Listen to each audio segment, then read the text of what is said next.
the porter is actually talking about the fate of Macbeth. The play of Macbeth is a play of prophecies. And when we speak about prophecies, we only think about the witches. But here we find a humble porter making a far more potent prophecy about the fate of Macbeth. That he is now walking the primrose path of life only to reach the everlasting bonfire.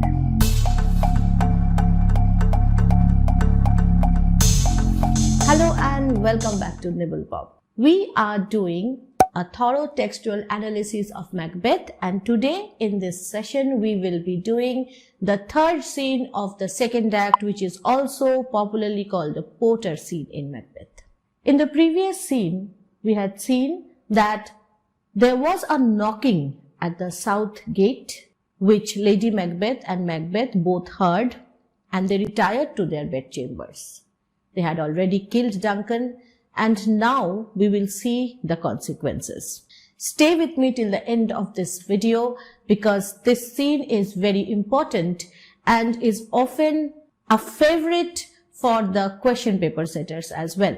We will look at the significance of the Porter episode, and we will also find out how Macbeth is reacting to the first moments of discovery. This is Monami Mukherjee. Welcome to my channel.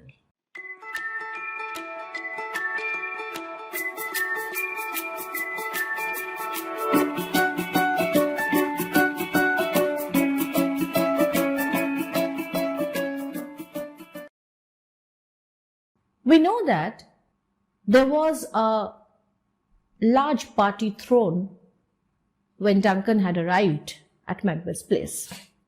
Naturally, all the servants, they were also heavily drunk because of the grand dinner they had. We see here a porter, it's like a doorman, responding to the knocking. And his response is very unique. He's not going straight away and opening the doors. He has started to hallucinate, almost like Macbeth, that he is now in hell and he is the doorman of hell. And he imagines that one by one people are trying to enter hell, and he talks about their sins and their lives. He is a bit drunk, rather heavily drunk, so I'll try to imitate the way he should have spoken. Here is knocking indeed. If a man were porter of Hellgate, he should have all turning the key. Now, if a man is supposed to be working as the gateman of hell, he has to let in people all the time because we have more sinners than saints. So more people who are sinners, they die and they go to hell, and the hell's gateman has a tough job indeed. So this porter imagines himself to be the gateman of hell. There's knocking. Knock, knock, knock. Who's there in the name of Beelzebub? Now, Beelzebub is the name of the devil. Sometimes Satan is also referred to as Beelzebub. Some people say that Satan's closest companion's name is Beelzebub. In any way, he is swearing by the name of Beelzebub because he is now in hell and he's supposed to swear only by the name of the devil. And then he imagines that the person who's trying to enter his imaginary hell is a farmer. Now, why is this farmer a sinner? Let's find out. Here is a farmer that hanged himself on the expectation of plenty. So this farmer has hanged himself. Why? Because he was greedy. How greedy? He wanted to get more profit from his crops, and he ended up hoarding them, and possibly his crops got wasted and he could not get anything out of it, and therefore he was so frustrated that he committed suicide. And therefore he is a sinner because of his greed, and so he comes to hell. Come in, time pleaser, have napkins enough about you. Here you will sweat for it. Again, we have two meanings here. One is because hell is a fiery place, it's supposed to be very hot. So this farmer is going to sweat a lot. And second thing is, in his lifetime, the farmer wanted to get rich without sweating for it. But here, he has to survive by suffering. And this is the meaning of the expression, sweat for it here. Knocking. Knock, knock, who's there? In the other devil's name. He doesn't even remember the devil's names. He is so drunk. Faith, here is an equivocator. Now, who is an equivocator? Equivocators are, usually lawyers and those people who have the ability to justify anything. They can double talk, they can speak in ambiguous ways, and they hardly have any regard for truth. Okay, so you can say double talkers in simple words. Here is an equivocator that could swear in both the scales against either scale. Now, is now referring to the scales of justice. Justice, we know, she is personalized as a person holding a scale or a balance in hand.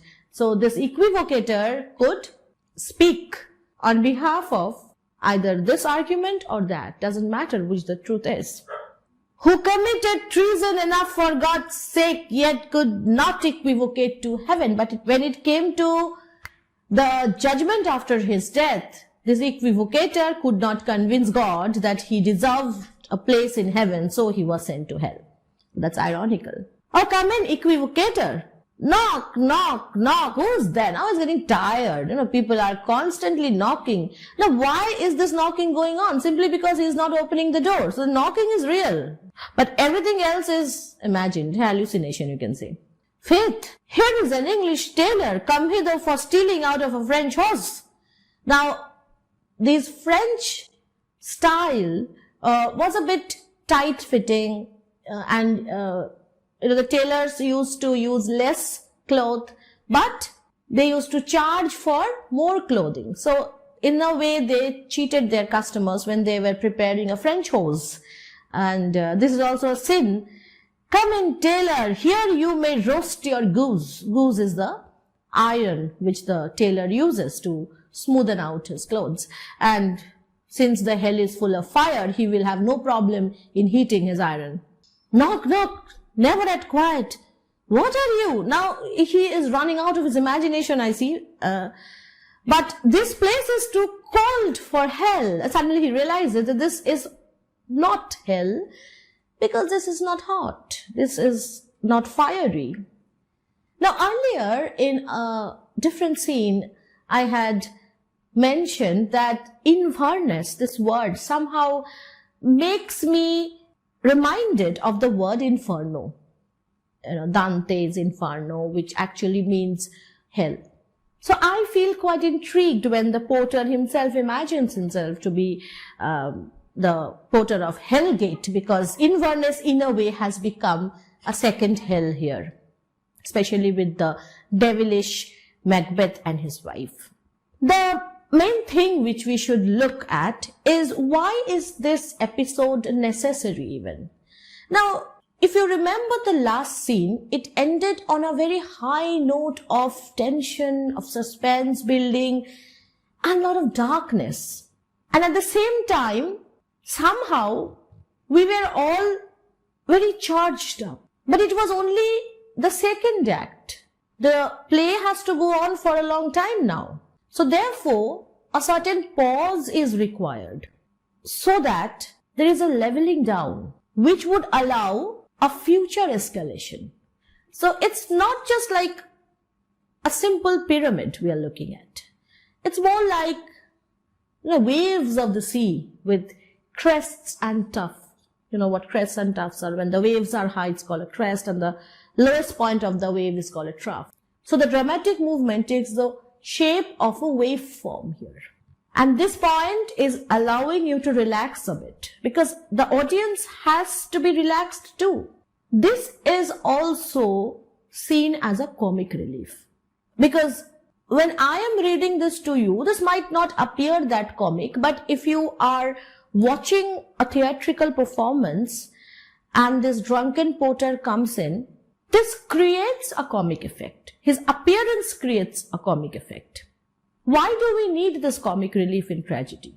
Now, Aristotle felt that tragedy should give, a uniform message, a uniform sentiment, A comic relief is a deviation from this tragic emotion. On the other hand, we have this theory that a comic relief helps to accentuate or increase the tragic intensity.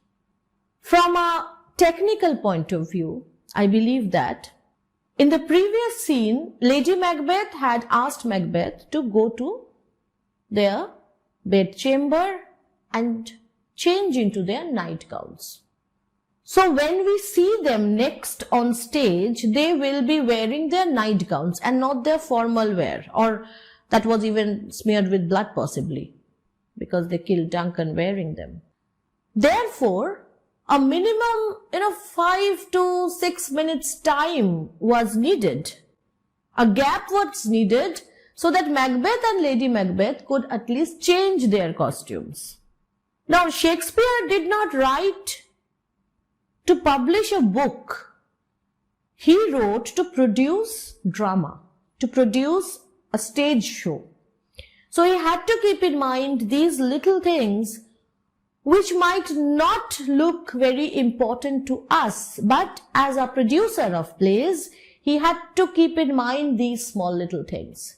So the episode of The Porter allows Macbeth and Lady Macbeth to change into their nightgowns, look fresh, so that when they appear next on stage, people will not be suspicious of them. Many theorists of Shakespeare or critics of Shakespeare, they hold this view that the Porter episode is a later interpolation, which means a later addition, and it was probably not written by Shakespeare. My point is, now when we are studying this text, we have the Porter episode in it. Therefore, we will not consider it as separate from the play. We will have to look at the play as we are given. Moreover, if you look carefully at what the Porter is talking about, you would see that this is not irrelevant to the play at all. Because what the Porter says next is very revelatory. But this place is too cold for hell. I'll devil Porter it no further. I had thought to have let in some of all professions. He was talking about a farmer, then an equivocator, then a tailor, and he was planning to talk about other people as well, belonging to other professions that go the primrose way to the everlasting bonfire. Primrose way means a life without difficulty. A flower-strewn path of life, a comfortable life. But that life will lead one to hell, which is called the everlasting bonfire. What it means by this is that no matter which profession are you from, no matter what you do for a living, you can always go to hell if you only think about, selfishly think about your own comfort and try to make your life full of comforts. Because this is the philosophy of this play. Macbeth wanted to get more and more and more. He was greedy. So wasn't he like that farmer who hanged himself? Wasn't he greedy, wanted more than what he deserved? So the fate of Macbeth will be the fate of this farmer. Coming to equivocation, we have seen how Lady Macbeth had urged Macbeth to look like the innocent flower but be the serpent under it. We have seen how they are speaking with Duncan using dubious words, words with double meanings, where Duncan feels that those are comforting words, welcoming words, but we know that these have other meanings. So they are equivocating. So they are the equivocators who will also deserve the same kind of hell that this equivocator has got. Just like the English tailor stealing out of a French hose. Hasn't Macbeth stolen the rightful ruler from the people of Scotland? Hasn't he stolen their peace of mind? Hasn't he stolen his own sleep? So what we see is, through these examples, the Porter is actually talking about the fate of Macbeth. The play of Macbeth is a play of prophecies. And when we speak about prophecies, we only think about the witches. But here we find a humble Porter making a far more potent prophecy about the fate of Macbeth, that he is now walking the primrose path of life only to reach the everlasting bonfire. And I believe personally, this one expression makes this Porter episode very, very Shakespearean. Anan, Anan, I pray you, remember the Porter. In some of the productions, Shakespeare himself played the role of the Porter, because it was such an insignificant role otherwise, and he knew when to stop, when it was the right time to let in the other characters. And that makes me feel that this Porter is more than just a physical presence. He is like a philosophical presence, a presence which is like a voice of conscience, compunctious visitings of nature. And this knocking which goes on becomes like an orchestra, complementing the words of this drunken Porter. After all, this whole episode is taking this play to the next phase. In many of the editions, there are some lines, more lines given to the Porter. And in some of the editions, this is the last thing it says, other than he just lets the two people, Macduff and Lennox, in. They were knocking from outside. And then he informs them that they were all drunk, and Macduff inquires about Macbeth. So we will just skip to the part where Macbeth enters, now dressed in his nightgown, welcoming Macduff. After their usual exchange of greetings, Macduff wants to know where the king is, and Macbeth shows him. Macduff goes away. Lennox stays back with Macbeth and speaks about the weather. You know, when you don't have anything to speak about, you speak about the weather, right? So Lennox and Macbeth, they don't have any special bond or anything. It's a very formal relationship they have, official one.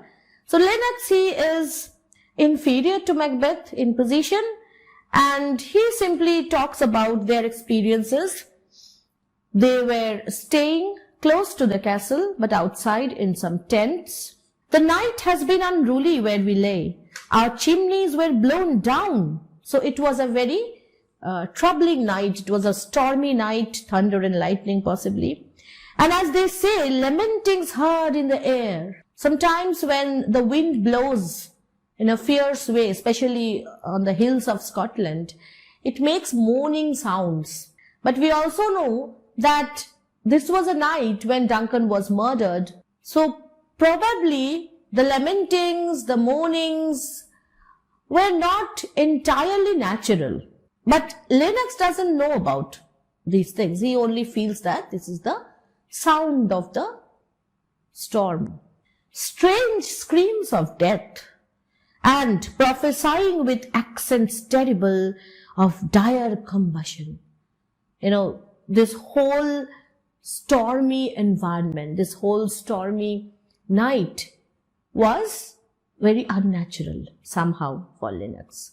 And confused events new hatched to the woeful time, the obscure bird, he's talking about the owl, clamored the livelong night. We have heard this owl. Lady Macbeth had heard it in the previous scene. He's talking about those owls. And here also we find that Shakespeare is using nature and its agents as agents of the supernatural. So there was nothing supernatural about the things that Lennox is describing. A storm is as natural as anything else. But the way he presents it makes that night an extraordinary one. And anything extraordinary, out of the ordinary, out of the normal, appears supernatural. Look at Macbeth's reply. it was a rough night. He is absolutely not eloquent. He is not speaking at all. He is very, very miserly with his words. Suddenly, Macduff re-enters. Macduff had gone to wake the king, take him back to the castle, and he realizes or he discovers that the king is dead and he's totally horrified. Comes back screaming, "Oh, horror, horror, horror, tongue nor heart cannot conceive nor name thee. What's the matter?" So Macbeth and Lennox both speak out. "Confusion now hath made his masterpiece." So this is the greatest confusion possible. "Most sacrilegious murder." Sacrilegious means something which is unholy, something which is unreligious. Of course, every murder is unholy. You can't have a holy murder. But when it's murder of a king, it is more unholy because a king is, remember, is a representative of God, according to these people. "Most sacrilegious murder had broke up the Lord's anointed temple." The temple here has double meanings. Temple, one meaning is head, another is a religious place of worship. Why is Duncan's body or Duncan's head compared to temple here? Because he is a king, and while he receives the crown, he also receives the holy oil of God, anointed by the holy oil of God, which makes him greater than other people around him, which makes him more close to God. So when somebody murders a king, he is destroying the holy temple of God. "Broke up the Lord's anointed temple and stole thence the life of the building." What is it you say? The life? Now Macbeth is in a difficult position. He knows what has happened, but he is looking for the right word in Macduff's sentence to put in his question. Because if he says, "Oh, has the king been murdered?" then Macduff might feel that I haven't said that yet. So he has to appear not to have known anything, but still curious. This is a difficult balance he has to maintain here. "What is it you say, the life?" And then Lennox has understood. "Me knew his majesty." So you're talking about the king. "Approach the chamber and destroy your sight with a new Gorgon." Gorgons are monstrous, mythological, demonic creatures. You possibly have known about Medusa, right? She had snakes instead of hair, and anybody who looked at her would turn into stone. So Gorgons were creatures or demons who could turn people into stone once they looked at them. Duncan's death, this whole scene is like a Gorgon. If you look at that scene or that whole mess, you would be so shocked that you would turn to stone. That is why Macduff is referring to this scene as a Gorgon. "Destroy your sight with a new Gorgon. Do not bid me speak. See and then speak yourselves. I cannot tell what has happened. Go and see yourself." And he goes on talking while Macbeth and Lennox, they also go to the chamber of Duncan. Macduff stays back on stage and he wakes up everybody. Now, Lady Macbeth enters when this is going on. She has to also appear very innocent. What's the business that such a hideous trumpet calls to parley the sleepers of the house? We were all sleeping. What has happened that you have called everybody to meeting by such a horrible hue and cry? What has happened? So she's trying to be very frail and womanly, not unsexed at all. "O gentle lady, it is not for you to hear what I can speak. The repetition in a woman's ear would murder as it fell. I cannot tell you. It is so horrible. And you are a woman. How can I tell you about this?" So he doesn't have a clue to what has happened. And I feel very sorry for Macduff right now because this is even comic, Because we as audience who know everything, this is so ironic. So this is dramatic and this is ironic that he considers Lady Macbeth to be an innocent person and he doesn't want to tell her what she has done. Banquo enters. Banquo is a man, so he can tell him, and He speaks out, "Our royal master's murdered." "Oh, alas, what, in our house?" So I don't think that should have been the right word to say, because this shows as if she is more bothered because Duncan is dead in her house. She would have been less bothered if Duncan was dead in his palace. So she is more bothered about people being suspicious of them, or people thinking them to be responsible for the lack of security. So this is natural also. See, they are so stressed, Lady Macbeth, that we can't expect them to speak perfectly. These are the fissures, the cracks through which reality peeps in somehow. Too cruel anywhere. What do you mean by in your house? The important part of the sentence is Duncan is dead. The important part of the sentence is not that he is dead in your house. And then he ignores her and he wants Macduff to reconfirm. Now Macbeth and Lennox, they return from Duncan's chamber. Now look at what Macbeth has to say. "Had I but died an hour before this chance, I had lived a blessed time." Of course, if he had died an hour before this time, he would have died before committing this crime. He would have died before killing the king. And he would have died a blessed man. So he is speaking the truth here.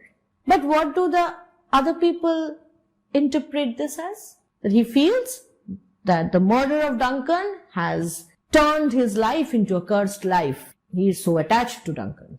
That is what the meaning is, the message is. Now nobody is asking the question that how do you know Duncan died an hour ago? How do you know that this was the exact time of death? Why are you saying an hour before this? Why aren't you saying yesterday or 5 hours or before watching Duncan's dead body? Why 1 hour? How do you know that? Nobody's asking that, because everybody is stressed out, everybody is nervous, tensed, horror struck. For from this instant, then he corrects himself somehow, from this instant there is nothing serious in mortality. If Duncan can die, if he can be killed, then nothing is serious about being alive. And that justifies the comic relief we had just now. Because there is nothing serious in mortality, how can you expect consistent seriousness in tragedy? So Macbeth justifies the porter in this. All is but toys. Life is a plaything. Renown and grace is dead. The wine of life is drawn and the mere lees is left this vault to brag of. When you take any drink, it can be wine, it can be tea, it can be coffee, you'll notice that you leave a little portion at the bottom of the cup or glass. We don't do bottoms up all the time. We just leave some portion. And that part, that small little part which you leave off, you don't consume, is called the lees.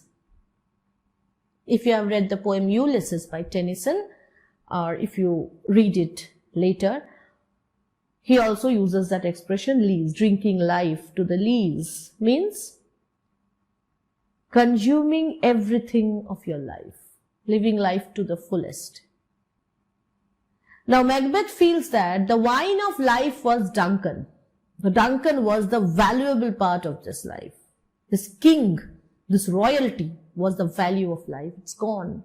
And now only we have the lees left, which we don't actually value at all. We leave this off, we discard it.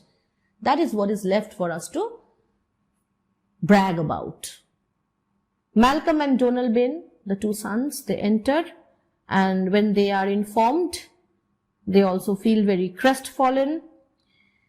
Malcolm asks, "Oh, by whom? So who killed our father?" A very pertinent question. Lennox, who had gone with Macbeth to see the crime scene, he says, "Those of his chamber, as it seemed, had done it. Their hands and faces were all bashed with blood." So he's talking about the two guards whom Lady Macbeth had drugged and planned to implicate in the murder. So Lennox thought that, okay, these guards, they are lying with the daggers filled with blood. Their faces also have blood all over them. So definitely these two must have killed the king. That was the plan of Lady Macbeth too, that these two guards would be held responsible. Macbeth says, "Oh, yet I do repent me of my fury that I did kill them." Now, while Lennox and Macbeth were coming back from Duncan's chamber, Macbeth had stabbed and killed the two guards. He did not want any witness at all. He wasn't sure if they saw him the previous night or not. Okay. So he just wanted to remove all trace of doubt and he killed them. But when he kills them, he also raises questions that why did he kill the two prime suspects? Right? So instead of actually benefiting himself, he had created more curiosity in people, more suspicion in people. "Wherefore did you so?" And Macduff asks the right question, that why did you kill the two suspects? We should have tried them, they should have been punished, executed, and that would have been, the right way to hand out judgment. People deserve to know who killed their kings. And these two guards, if they confessed, then things would have been more appropriate. So Macduff is talking about the course of law. And Macbeth knows he has to justify his rash action, and he says, "Who can be wise, amazed, temperate and furious, loyal and neutral in a moment?" So he is loyal to Duncan, so he cannot be neutral. He is furious, angry, so he cannot be level-headed or temperate or sensible, because if you are very angry, you lose your control or logic. He is so amazed that he can't be wise. So he's trying to justify his action by saying that he has done apparently illogical thing because he loved Duncan. "The expedition of my violent love outran the pauser reason." When you do any action, any rash action, usually your reason or your ability to reason out things, that stops you. But when you are very emotional, very angry, very dejected, or very surprised, you don't act according to that reason. So that pauser which pauses your actions, the reason which pauses you, doesn't work. Similarly, in Macbeth's case, he did that rash thing because his reason was not working anymore because of his anger. Here lay Duncan, his silver skin laced with his golden blood, and his gashed stabs looked like a breach in nature for ruin's wasteful entrance, describing the body of Duncan, filled with wounds, through which putrefaction will start, the body will start to rot. There, the murderers, steeped in the colors of their trade. So here I saw Duncan's body, there I saw the two guards, whom I understood were responsible for this. How could I stop myself from killing them? The murderers steeped in the colors of their trade, their actions, their daggers unmannerly breached with gore. Who could refrain? Who could stop? That I had a heart to love, and in that heart, courage to make love known. I loved Duncan, and I had the courage to show it.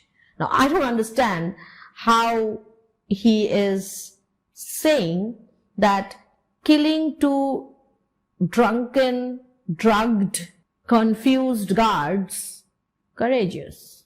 How can he say that is courageous? But he is saying that because he, who had earlier fought in the battle so bravely, was killed so bravely, is now killing almost defenseless people and justifying that as bravery and love. Lady Macbeth has understood that this is now going out of hand. Macbeth is talking too much. And she faints. Did she faint really, or was this an acting? Or was this a pretense? We can look at it both ways. It could be that she is trying to pretend. She's trying to divert people away from what Macbeth is saying. So she faints so that people, start going after her and, picking her up, taking care of her, and not concentrate on what Macbeth is saying, because she feels that Macbeth is soon going to blabber out something very implicating, which might make them fall in trouble. So she faints to divert them. From a different perspective, it can also be that this whole description of Duncan, his body, the blood, the wounds, this whole description comes to her as a déjà vu, as a re-impression of the previous night. She had gone back to Duncan's chamber. It was she who smeared the grooms with the blood of Duncan. She saw Duncan's body last night, but she was drugged and drunk herself. Remember she saying, what has made them drunk has made them bold. So she was under some intoxication. Now in the morning, the effect of that intoxication is going back, and she is regaining her real self.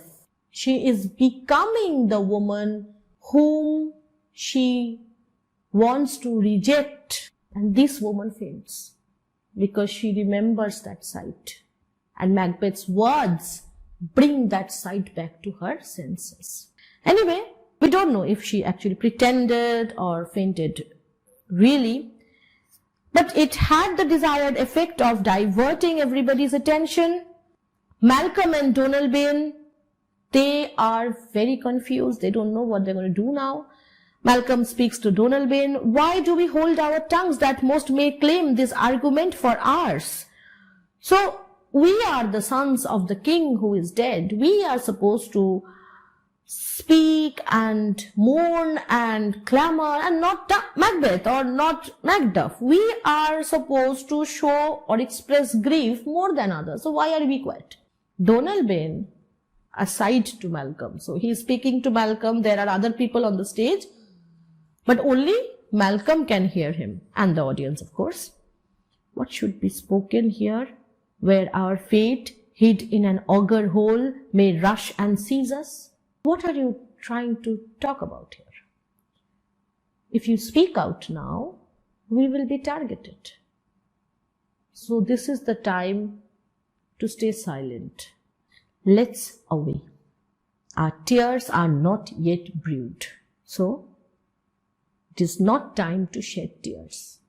It is not time to mourn. It is time to survive, to make sure that we live, nor our strong sorrow upon the foot of motion.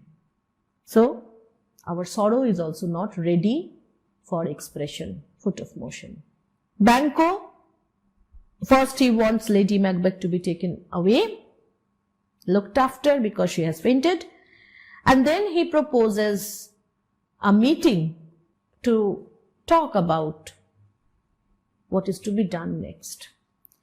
And when we have our naked frailties hid that suffer in exposure, they are all in their nightgowns, so they are somehow not dressed formally for any meeting.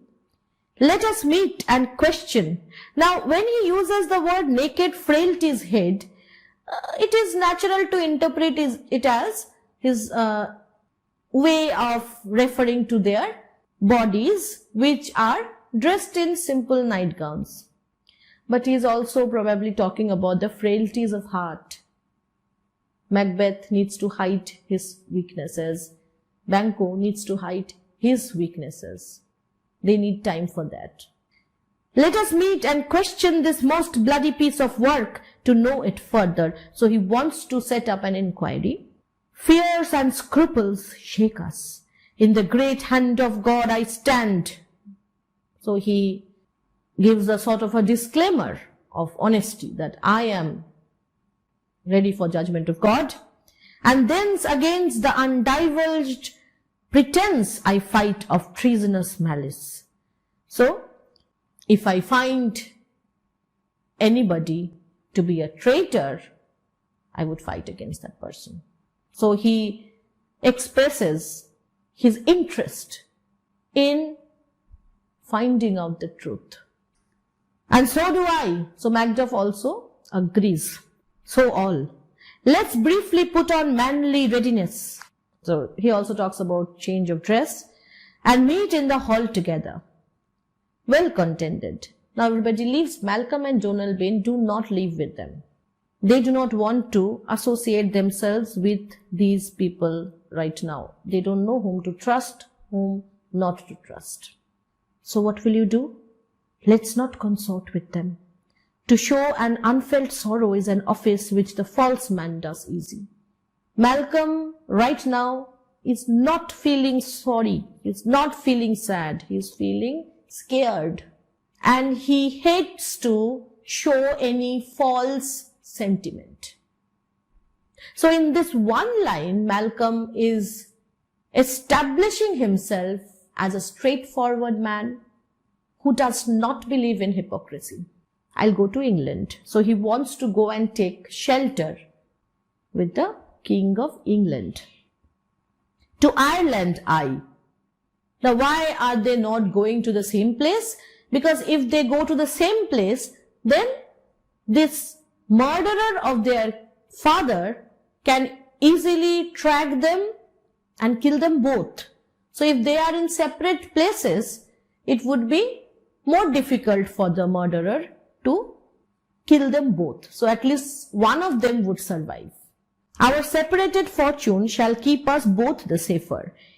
Where we are, there is daggers in men's smiles. So he's also talking about the hypocrisy in men, that they are smiling, all people around us, but there is dagger in their smiles. The near in blood, the nearer bloody.